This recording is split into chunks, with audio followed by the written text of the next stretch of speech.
आषाढ़ शुक्ल एकादशी को भगवान विष्णु योग निद्रा में चले जाते हैं और उस दिन से चातुर्मास आरंभ होता है।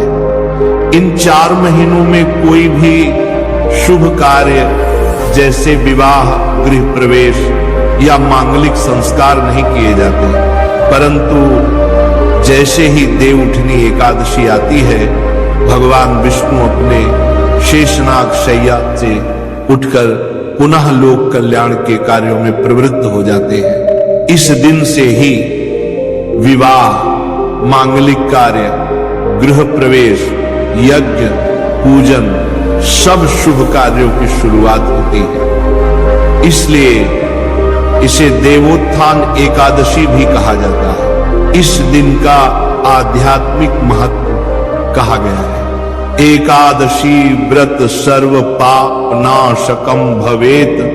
देव उठनी एकादशी का व्रत मनुष्य को जन्म जन्मांतर के पापों से मुक्त कर देता है। जो व्यक्ति इस दिन भगवान विष्णु और माता लक्ष्मी की पूजा सच्चे मन से करता है, उसके जीवन में कभी भी धन, सुख और वैवाहिक जीवन की कमी नहीं रहती।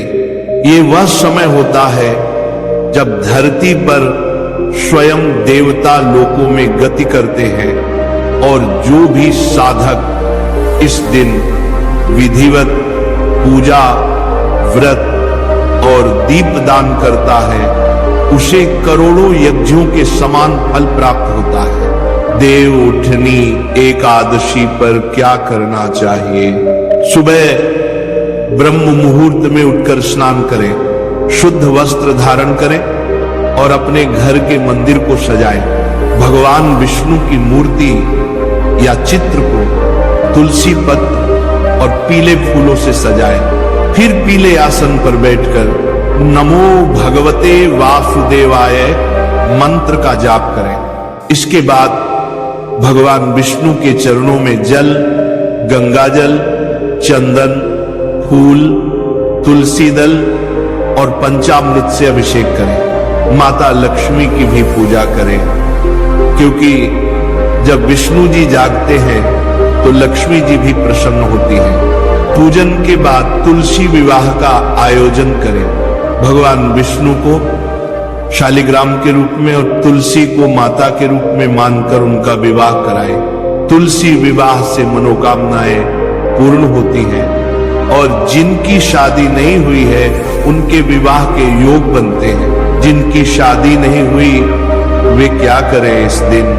अगर आपका विवाह नहीं हुआ है तो देव उठनी एकादशी का दिन बहुत शुभ होता है। इस दिन प्रातःकाल स्नान करके पीले वस्त्र पहने, भगवान विष्णु की मूर्ति के सामने दीप जलाएं और ये मंत्र बोले, नमो भगवते वासुदेवाय नमः। फिर भगवान विष्णु और तुलसी माता का विवाह देखें या स्वयं अपने घर में तुलसी विवाह कराएं।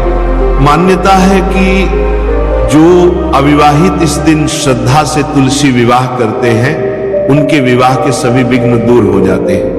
आप तुलसी माता को चूड़ी, बिंदी, सिंदूर, साड़ी और फल अर्पित करें और प्रार्थना करें, हे विष्णु भगवान, जैसे आपने तुलसी माता को स्वीकार किया, वैसे ही मेरे जीवन में भी योग्य जीवन साथी का आगमन हो।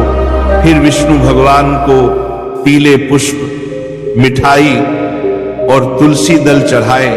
देव उठनी एकादशी की विशेष पूजा विधि संध्या के समय एक दीपक जलाएं, जिसमें शुद्ध घी या तिल का तेल डालें।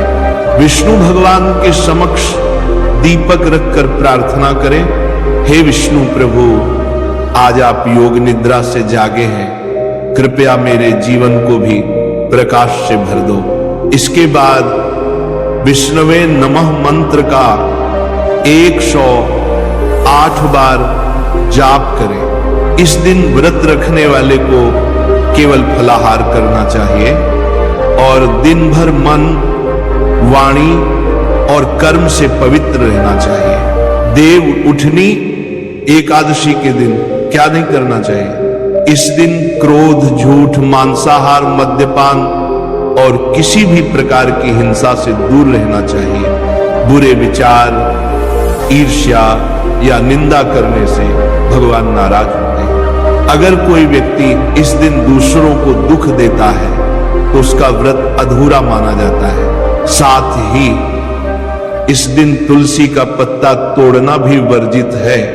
तुलसी माता स्वयं इस दिन पूजा के केंद्र में रहती हैं, इसलिए उन्हें छूना या तोड़ना मना होता है। देव उठनी एकादशी की कथा संक्षेप में पुराणों में कथा आती है कि जब असुरों का आतंक बढ़ गया था तब भगवान विष्णु ने 4 महीने तक योग निद्रा में जाकर सृष्टि की ऊर्जा को पुनर्संतुलित किया।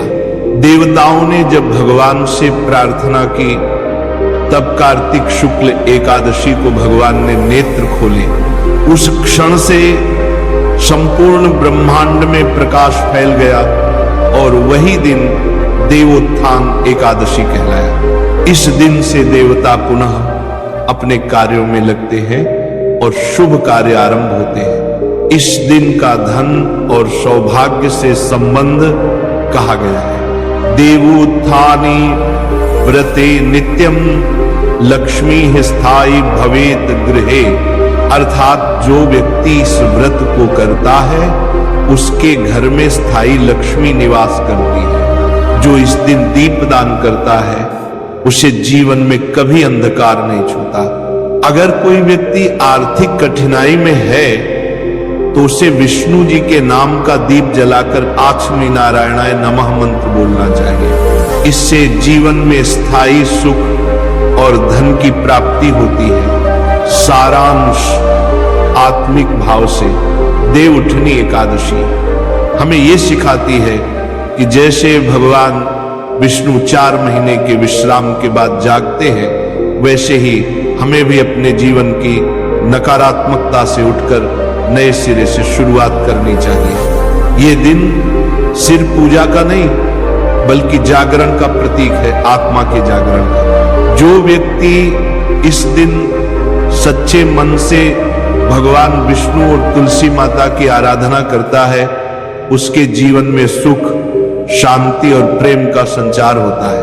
अगर तुम इस दिन श्रद्धा, विश्वास और प्रेम से पूजा करोगे तो भगवान विष्णु तुम्हारे जीवन की हर अंधेरी रात को